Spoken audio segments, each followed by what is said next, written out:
అదే RTV app వార్తల్ని క్షణాల్లో చదివే అవకాశం ఉంటుంది. ఒక న్యూస్ పేపర్, ఒక టెలివిజన్ ఛానల్ మీ చేతుల్లో ఎప్పుడూ ఉంటాయి.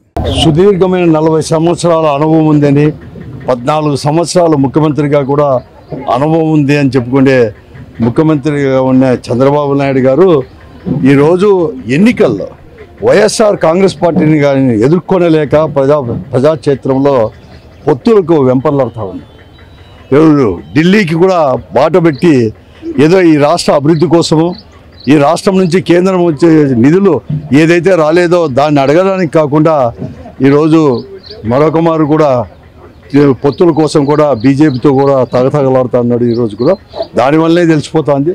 ఈరోజు చంద్రబాబు నాయుడు గారికి కానీ, తెలుగుదేశం పార్టీకి కానీ, జనసేన పార్టీకి కానీ, భారతీయ జనతా పార్టీకి వారందరూ కూడా విడిగా కూడా పోటీ చేయలేము, విడిగా పోటీ చేస్తే కనీసం డిపాజిట్లు కూడా దక్కవు అని చెప్పేసే దాంతోనే ఈరోజు అందరూ కూడా కలిసి ఈరోజు వైఎస్ఆర్ కాంగ్రెస్ పార్టీ పైన రావాలంటారు. మేము ఒకటి ఈరోజు ఎవరు ఎంతమంది కలిసి వచ్చినా కూడా మేము ఒంటరిగా పోతున్నాము.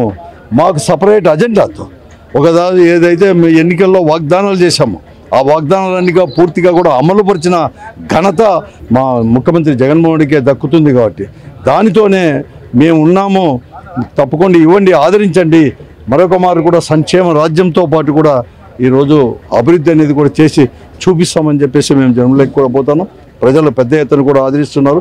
నేను అనుకున్నాను తెలుగుదేశం పార్టీకి కానీ, జనసేన పార్టీకి కానీ ఈ రాష్ట్రంలో చివరి ఎన్నికలు కూడా ఈరోజు కూడా అప్పుడే ఒత్తిడి ఈ జనసేన పార్టీ పవన్ కళ్యాణ్ గారు కూడా ప్రజారాజ్యం అని పార్టీ చేసి రద్దు చేసుకున్నవారు వీరు కానీ వీరి సోదరులు అందరూ కూడా మరొక మారు కూడా ఈరోజు కూడా ఇదే చివరి ఎన్నికలు ఆ రెండు పార్టీలకి కూడా తప్పదు.